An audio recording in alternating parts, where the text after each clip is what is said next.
Muchas gracias por haberme invitado a estar aquí esta tarde y efectivamente uno de los debates sin duda más enconados a los que podemos asistir en estos últimos años es el que tiene relación con la propiedad intelectual y la autoría. El problema de este debate es que se plantea en términos antagónicos, absolutamente irreconciliables, entre aquellos que por una parte dicen supuestamente defender la libre circulación de los contenidos, ¿no?, la apropiación de esos contenidos, y aquellos otros que defienden la postura contraria, que es la de su, digamos, restricción, el control sobre su circulación y reproducción. Los primeros, este primer grupo, invoca, digamos, el principio del acceso como el principio fundamental. Si bien, como todos sabemos, eso no es un principio, digamos, no es un derecho fundamental, sino una limitación, en todo caso, del derecho de la propiedad, que es una cosa muy distinta. Los segundos invocan, claro, el principio de propiedad. Con eso se enfrentan continuamente, ¿no? Los primeros también hablan de la fluidez de los contenidos, invocan su cualidad dinámica. La fluidez de la información convertida, claro, digitalizada y convertida en 1 y 0, pierde materialidad y se puede transmitir de una manera mucho más sencilla, puede ser comunicada, es comunicable en sí misma, ¿no? Esa es su naturaleza esencial. Los segundos, por el contrario, insisten en su materialidad, en la posibilidad que seguimos teniendo de apropiarnos de esa información, de comercializarla, ¿no? Y por supuesto, esa pelea se sigue dando en términos completamente irreconciliables. Todos invocan además leyes fundamentales contenidas en la Constitución. Los primeros, los que invocan esa circulación libre de los contenidos, hablan, como no, del artículo 44.1 de la Constitución española, que habla del acceso a la cultura, el 44.2, que habla de la promoción de la investigación científica, o, como no, el 46, que habla de la conservación del patrimonio intelectual, histórico, científico y artístico. Los segundos aluden, claro, al artículo 33 del derecho a la propiedad y al artículo 38 del derecho a la libertad de empresa y de la libre competencia. El problema de este debate es que cuando esas dos posturas maximalistas se enfrentan de esa manera, hacen un flaco favor a lo que dicen que defienden. Porque, por una parte, la cultura libre no es apropiación indebida en ninguno de los casos. Un libro fundamental para comprender qué es esto es el de Cultura Libre, de Lawrence Lessig, el famoso profesor norteamericano de la Universidad de Berkeley en California, que inventó las licencias Creative Commons, donde explica de manera muy clara qué es cultura libre, y en ninguno de los casos defiende la apropiación indebida de aquello que está protegido por la ley de propiedad intelectual. Por tanto, defender la libertad de la creación y la mixtura o la remezcla de los contenidos nada tiene que ver, insisto, con la apropiación indebida de contenidos protegidos, pero en el polo opuesto, en el polo antagónico, ya les digo que esa postura maximalista no hace nada de bien a la propiedad intelectual. Propiedad intelectual no es en ningún caso sinónimo exclusivo de la aplicación estricta y unilateral del copyright, de ninguna de las maneras, y mucho menos del afán recaudatorio desmedido que en muchos casos se esconde tras esa aplicación del copyright. Yo soy de los que creo que este debate se soluciona de una manera bastante sencilla, que no entraña en ningún caso la abolición de la ley de propiedad intelectual, sino todo lo contrario, su potenciación. Que copyleft es copyright, que no son antagónicos en ninguno de los casos. Que dentro del copyright, de la ley de propiedad intelectual, están comprendidas ambas potencialidades, incluso la de renuncia patrimonial a los contenidos generados por un autor. Lo que hacen todos los nuevos tipos de licencias, GNU, Creative Commons, Color Juris, que es la versión española generada por la Universidad de Zaragoza y refrendada por la Fábrica de Moneda y Timbre de este país, de nuestro país, bueno, esas licencias lo que permiten es graduar la disponibilidad de los contenidos en función de la voluntad soberana del autor, ni más ni menos.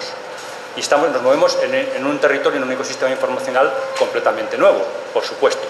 Pero de lo que se trata, creo yo, es de reclamar, por tanto, una pedagogía integral de la propiedad intelectual, que informe a los autores de las posibilidades con las que cuentan y de las que la ley les dota, para que, en función de sus objetivos, decida qué aplicar o qué no aplicar. Y puestos a decidir por qué utilizar una cosa u otra, claro que hay razones en contra y a favor, pero ya no nos movemos en el terreno de la antagonía irreconciliable, sino de que la ley ampara ambas posturas. Pero hay más razones. La mortalidad propia de los libros en las librerías, como todos sabemos, la sobreproducción editorial hace que la visibilidad de muchos de nuestros libros sea apenas de unas pocas semanas. Muchas personas pueden decidir que esa visibilidad es mucho mayor por canales distintos y pueden decidir, en función, como les digo, de lo que la ley les confiere, hacerlo de esa manera. Claro que todo lo contrario, insisto, es defendible. Habrá autores que sigan pensando, y hacen muy bien y legítimamente, en tener una compensación económica en justo pago por los contenidos, por sus obras, por su trabajo intelectual. O pueden decidir utilizar canales bien establecidos de acreditación. ¿Qué es eso? Estamos en una feria del libro, hay centenares de editoriales. Una editorial es una marca, es un sello que garantiza que aquello que yo voy a leer ha sido tamizado y previamente seleccionado por un editor. Y eso sigue teniendo un valor extraordinario en una economía precisamente donde hay mucho ruido.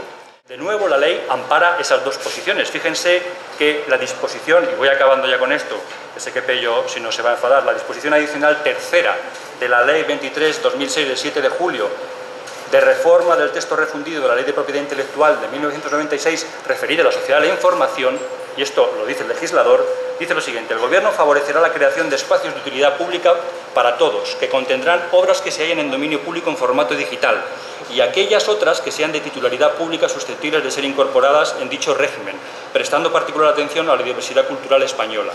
Estos espacios serán preferentemente de acceso gratuito y de libre acceso para sistemas telemáticos mediante estándares de libre uso y universalmente disponibles. Y acaba diciendo: asimismo, a estos espacios podrán incorporarse las obras cuyos autores así lo manifiesten expresamente. No hay ninguna discusión. Por el otro lado, por supuesto, la compensación equitativa por copia privada, que también deriva de la Ley 23/26, en que ya saben que pretenden, digamos, asegurar una compensación económica legítima para aquel autor que teóricamente pudiese perder, a mí me parece la menos mala de las soluciones posibles. Y no he venido a hacer aquí, amigos, sino a expresar mi opinión. Es decir, la otra solución es la del control tecnológico perfecto, como pretenden hacer los franceses, y eso sí que es estrictamente anticonstitucional. Y yo ahí sí que iría. Otra cosa es que discutamos sobre quién debe pagar el canon, si deben ser los usuarios o deben ser los operadores, que por otra parte se ganan mucho dinero con ese trasiego de información. Pero eso sería una discusión distinta, y a mí el canon, ya les digo, no me parece la peor de las soluciones. Si estamos de acuerdo en todo lo anterior, y yo creo que no se trata de estar de acuerdo, sino que se trata de que la ley ampara estas dos posiciones y por tanto no cabe discusión al respecto. Es que es de esta manera y no es de otra. Todavía nos queda por discutir de muchas cuestiones. Nos queda discutir, claro, del régimen de las obras huérfanas, que es uno de los caballos de batalla principales, es decir, del tipo de licencias que vamos a dar, del tipo de pagos que vamos a hacer. Podemos discutir sobre la transparencia de las sociedades de gestión colectiva, por supuesto, de cómo se reparte el dinero, de cuáles son los algoritmos, de cuáles son las listas de sus asociados. Por supuesto que podemos discutir, y yo creo que se debe hacer. Incluso podemos discutir sobre la revisión, digamos, de la reversión, de la carga de la prueba. Ahora saben que quien tiene que demostrar que no ha descargado nada es el usuario, pero yo pondría la carga de la prueba en el otro lado, no en el usuario. Por otra parte, en el otro lado, por supuesto que hay medidas jurídicas y tecnológicas que aquellos que quieran utilizar el copyright en la web tengan la garantía de que eso va a funcionar, eso sí, sin traspasar en ningún caso sin atentar en ningún caso a los derechos civiles fundamentales. A propósito, los DRM no son otra cosa que una tecnología que permite que algo digital se comporte como algo analógico en la web, es decir, lo que vamos a controlar es su circulación y su reproducción, igual que hemos hecho toda la vida con los libros en papel. Yo creo que la cuestión es disolver este antagonismo, que es absolutamente falso, porque la Ley de Propiedad Intelectual precisamente lo que hace es capacitar al autor para que ejerza soberanamente su derecho a disponer de sus contenidos como le plazca. Muchas gracias. Muchas gracias.